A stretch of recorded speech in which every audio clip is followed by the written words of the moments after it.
ini sikap hati itu penting sekali. Saudara khawatir itu tergantung sikap hati, ya, ya. Saudara gelisah itu tergantung sikap hati, gitu, ya. Hidup yang rumit dan ruwet nggak mungkin kelegaan, nggak mungkin tenang, gitu ya. Sebaliknya, dia pasti kesesakan, dia pasti gelisah. Kalau itu viral, jadi kekhawatiran. Kalau ditambah plus tambah dikali pangkat-pangkat dua pangkat tiga, jadi ketakutan. Itu sebenarnya satu iterasi namanya, iterasi, pengulangan yang sudah memuncak jadi ketakutan. Itu berawal dari kekhawatiran. Kekhawatiran itu dapatnya dari mana? Kegelisahan, gitu. Kegelisahan itu dari apa? Sebelum orang gelisah, orang bimbang dulu. Keputusan yang kita ambil ketika kita bimbang itu akan menimbulkan apakah kita gelisah atau kita lega. Gitu. Kita ketemu kegelisahan atau kelegaan. Nih, dia buka dompet, dia lihat itu barang yang dia mau beli, uangnya nggak cukup, dia tutup.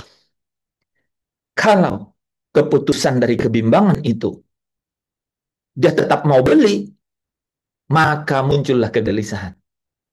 Tapi ketika dia bilang, nggak usah, kapan-kapan saja, ya, mungkin Tuhan datang kembali sudah dekat, ya kan? Dia tutup dompet, dia kelegaan. Dia hapus itu barang dari daftarnya, di kepala dia hapus, di WA dia hapus, di mana-mana dia hapus. Dia hapus, hapus, ya. Tidak ada huruf yang tertinggal. Ah, dia kelegaan. Kembali ke poin. Jadi kekurangan si pemuda yang baik hati, kaya, masih muda, di dalam Taurat dia tidak bercacat. Mirip seperti Paulus, kan? Di dalam Taurat tak bercacat. Itu masalahnya adalah sikap hati. Mau bukti? Buktinya apa teman-teman? Bahwa sikap hatinya yang masalah. Dia pergi dengan sedih. Yang sedih apanya? Mata, sedih, hatinya sedih. Dia pergi dengan sedih. Sangat sedih. Gitu. Itu karena apa? Sikap hatinya. Gitu. Ini ini ini silogisme. Ini silogisme yang sederhana loh, saudara. Itu silogisme yang sederhana. Ya, bahwa sikap hati kita itu menentukan sekali gitu. Apakah kita hidup dalam kelegaan atau kesesakan gitu. Apakah kita hidup di dalam ketenangan atau malah sebaliknya kegelisahan. Apakah kita hidup dalam kemenangan atau sebaliknya ketakutan. Oh, tiga level tuh. Saudara perhatiin kan. Apakah kita hidup dalam kelegaan atau sebaliknya kesesakan. Apakah kita hidup di dalam ketenangan atau sebaliknya kegelisahan.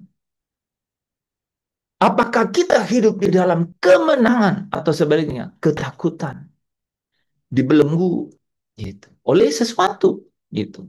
Kalau saudara mau melihat pandangan itu, Yesus bilang yang Matius 11 itu, marilah datang kepadaku hai kamu yang letih lesu dan berbeban berat.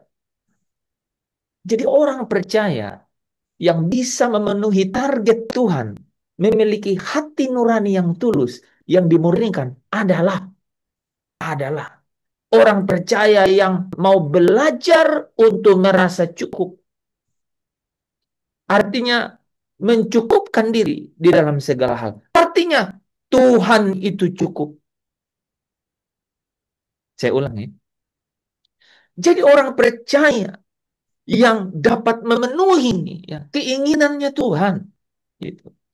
Untuk supaya hatinya, hati nuraninya itu tulus, yaitu hati nurani yang dimurnikan atau disucikan ini. Gitu. Adalah orang percaya yang mau belajar merasa cukup. Gitu. Belajar merasa cukup. Atau apa? Mencukupkan diri di dalam segala keadaan. Itu bahasanya Paulus. Kalau bahasa kita di Zoom ini, Tuhan itu cukup. Itu sikap hati. Yang bisa apa? Yang bisa uh, menjadi murni di hadapan Tuhan. Itu hati yang tulus, ikhlas di hadapan. Itu sikap hati yang benar. Itulah sikap hati yang bisa mengikut Yesus. Gitu. Yesus katakan apa? Kamu yang letih lesu dan berbeban berat, datang kepadaku. Kepada pemimpin muda yang kaya itu dia bilang, datang dan ikutlah aku. Gitu, ya. Yesus mau bilang begini, saudara. Jangan membuat, ya, jangan membuat hidup kamu itu complicated gitu. Jangan membuat rumit dan ruwet gitu. Jangan membuat rumit dan ruwet. Belajar merasa cukup. Kata-kata itu ya, belajar merasa cukup. Itu artinya suatu proses kan gitu. Kita terus belajar untuk bilang ini cukup gitu. Belajar merasa cukup. Dan itu pasti kita bisa alami kalau apa, saudara? Hmm? Kalau kita bergaya hidup sederhana gitu kan.